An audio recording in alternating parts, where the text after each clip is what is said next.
ہمارے معاشرے میں اپنے بیٹے یا بھائی کے لیے جب شادی کے لیے رشتہ ڈھونڈا جاتا ہے نا، تو لڑکی کی خوبصورتی، لڑکی کی شرافت، لڑکی کے کام کاج، لڑکی کا رہن سہن، لڑکی کی تعلیم، لڑکی کا خاندان، لڑکی کا جہیز، لڑکی کا جائیداد میں حصہ، لڑکی کی پیدائش سے لے کر اس کی جوانی تک کی تمام ہسٹری، جن کی گواہی شرط ہے.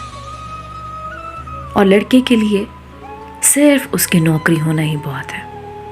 نہ شکل و صورت اہم ہے، نہ کردار اہم، نہ چال چلن اہم ہے، نہ اس کے دوست و احباب اہم، نہ اس کا گھر والوں سے رابطہ تعلق اہم ہے، نہ اس کے عشق معاشقے اہم.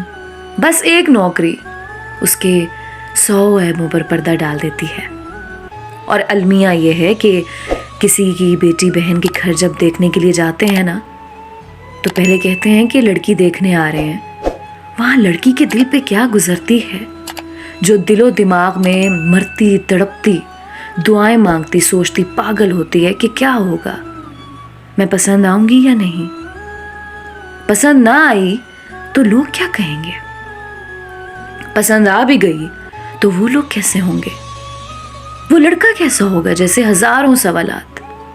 اور اوپر سے جہالت یہ کہ لوگ کسی کی بہن بیٹی کو بلاتے ہیں، ان کو چلنے کا کہا جاتا ہے، جیسے منڈی میں بھیڑ بکریوں کو کچھ قدم چلا کر پسند کیا جاتا ہے.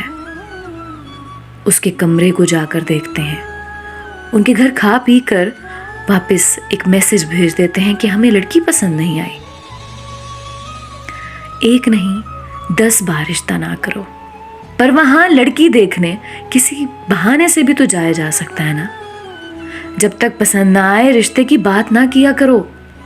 وہ لڑکی ہے، فرشتہ نہیں، پری نہیں، ایک سادہ سی معصوم سی انسان ہے جس کے کچھ خواب، کچھ جذبات ہیں. اس کی بھی کوئی عزت نفس ہے. خدا را اپنے چاند سے بیٹوں کے لیے نا پریاں ضرور ڈھونڈے، پر کسی کی بہن بیٹی کو عیب لگا کر نہیں، کسی کی آہ لے کر نہیں، کسی کی بد دعا لے کر نہیں. اچھی اور غریب لڑکیوں کو اپناؤ تاکہ آپ کے سبب کسی معصوم کی زندگی ہی سنور جائے. اللہ پاک سب بہن بیٹیوں کے نصیب ان کی سوچ سے زیادہ خوبصورت لکھتے. آمین.